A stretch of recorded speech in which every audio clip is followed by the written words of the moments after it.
Well,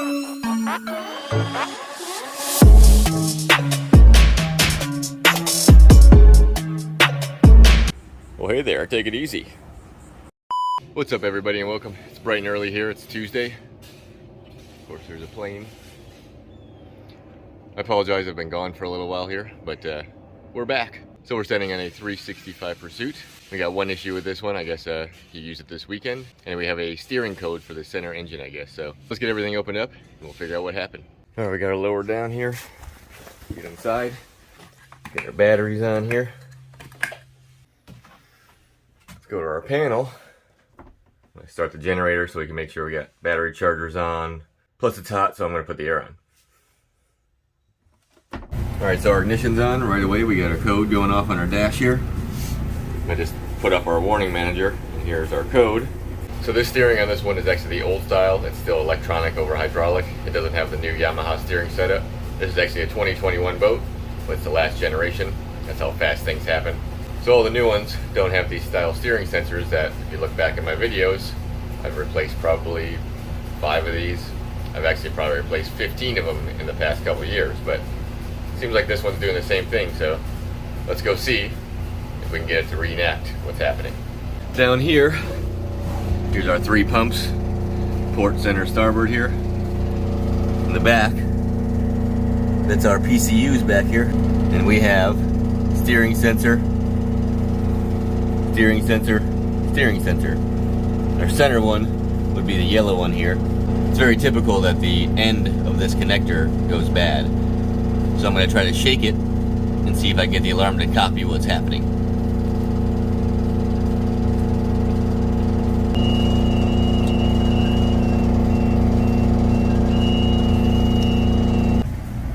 Well, we got the alarm to go off, and it looks like we're getting the same thing here.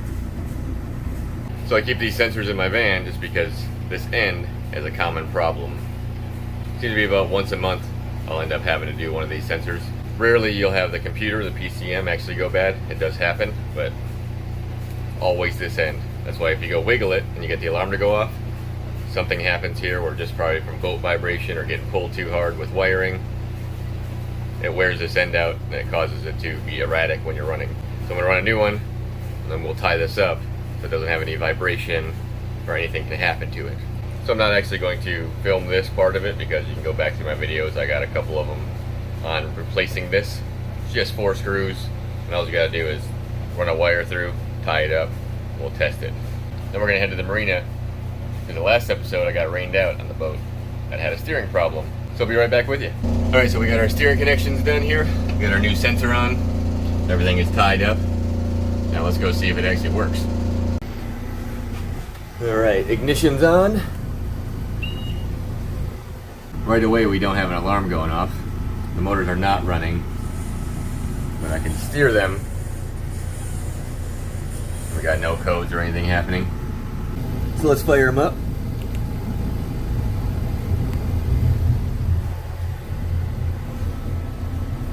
Go to our Yamaha. So they're all running now.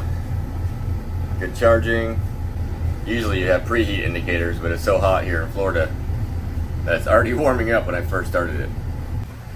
Let's try our joystick.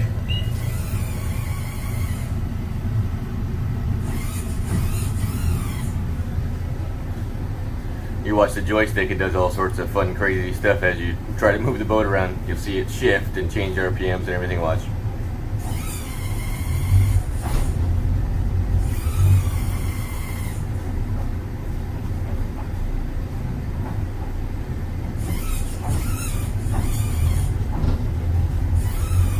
So it looks like we revised this one. We got no more codes going off. I've cleared everything.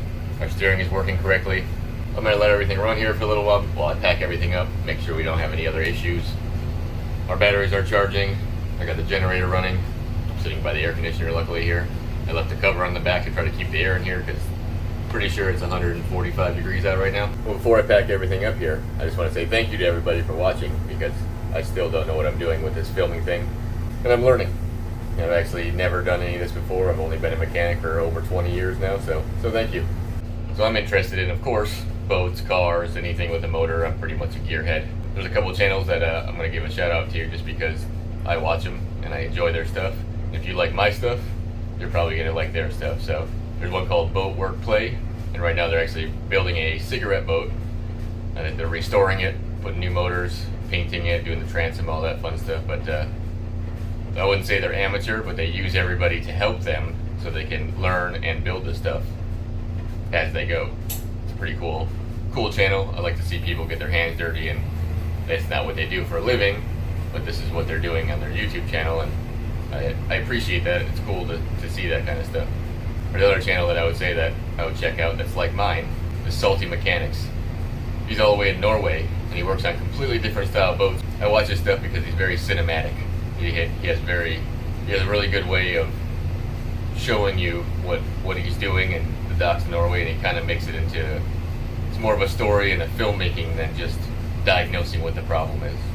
Anyway, both those channels are cool. I just wanted to give a shout out to them because I talk to them on their channels and I enjoy their stuff. So check them out if you can. Boat Work Play and Salty Mechanics. That being said, I'm gonna head to the marina. I'll see you there.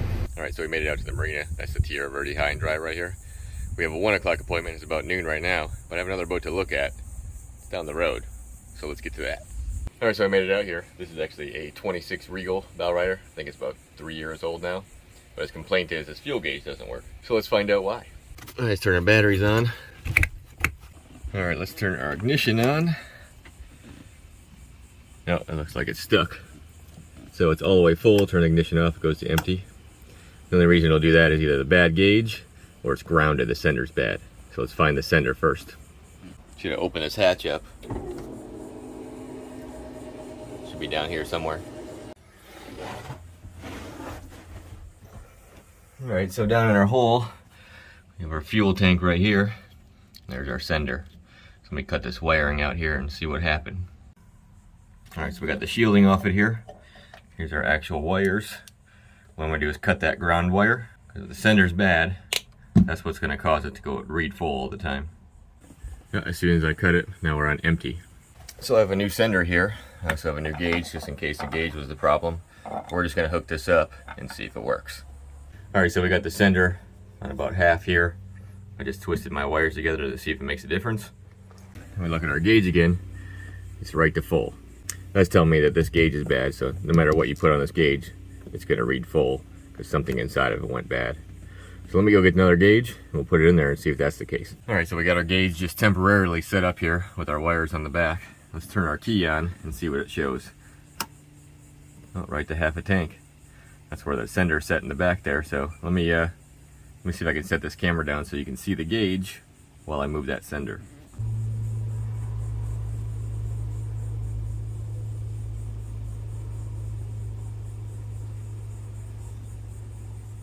Alright, it looks like this time it's the gauge. Seems to be working just fine. So let me hook that sender back up. I'll put it in the dash here, and we'll double check it one more time.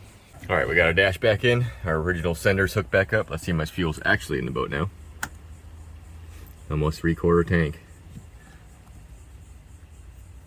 The sticker off there, it'll melt. Alright, this one's fixed. Now we're gonna head back to the marina and get to our 326 pursuit. So see you there. Alright, so we're back at the marina here. We're actually back at the boat we were on last episode. And this has a steering issue. So I wonder what it could be. Let's jump in and find out. Let's light up our ignition. Alright, so we're on. Here's our info. Warning. Okay, alright, steering malfunction. Review. Starboard engine. There's that same code. Looks like we have the same scenario from this morning's boat. So let's go back. We'll wiggle that wire again and see if we get the alarm to go off. Alright, so this pursuit is mounted here, right in front of me. Here is our starboard and our port. The port one feels tight. Oh, this one I just barely touched it. Look how loose that is. And right away the alarm's going off.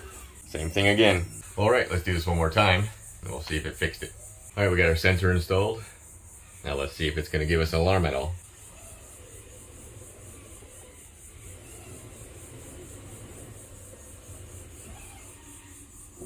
Let's wiggle these connections. See, this one's much tighter now. You're also not getting any alarms when you wiggle them. Alright, I gotta finish tying the wiring up in the back here, and I'll double check everything. I'm just gonna start both motors and just make sure everything's good here.